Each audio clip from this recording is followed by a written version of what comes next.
If you want to use voice access on the Samsung Galaxy S26, first of all, we need to open Settings. Now in here, in Settings, scroll down and search for Accessibility. In here, we're gonna proceed to Interaction and Dexterity, and you should be able to find the voice access option.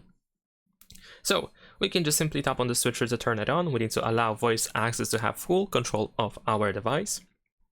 There we go.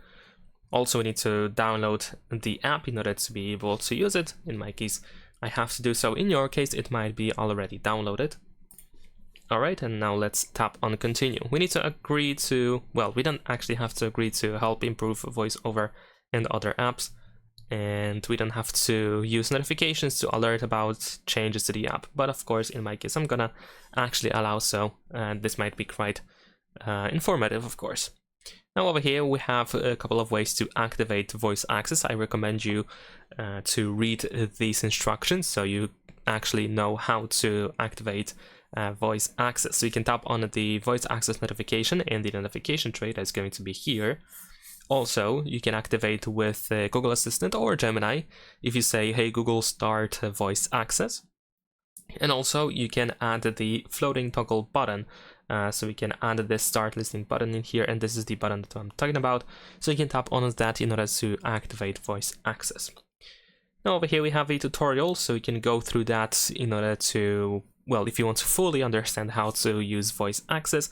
However, I'm gonna try to keep it simple in this case. You can also say open tutorial once the voice access is activated in order to go back to the tutorial at any point. Here, if you scroll down, you can find some example commands that you can say out loud once the voice access is on. Like for example, go home, go back, show notifications, click OK, open photos, or something like that. So let's tap on the button, and let's say we're gonna try to open some apps. First, we need to also grant the permission to use the microphone by the app, of course, so let's do so. Open Facebook. And there we go. The app found the Facebook app on the phone, so it managed to quickly open the app. As you can see, our speech is also converted to text, so you kind of know if you mispronounced something or if something didn't catch up properly. And the drawback of this feature is that in order to actually make it work, you need to usually just wait to make it disappear. Usually after a long speech, it will say that it doesn't understand or something. So let's say if you want to go back to the home screen, I have to wait. Go to home screen. There we go.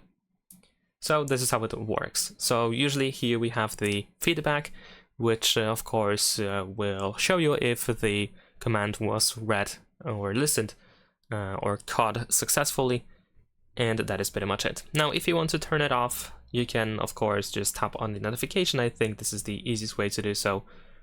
And I believe there's also the stop listening.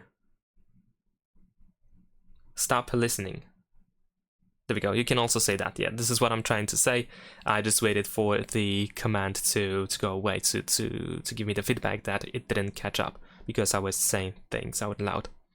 So this is pretty much it. This is how we can use voice access on Galaxy S26. Leave a like and subscribe.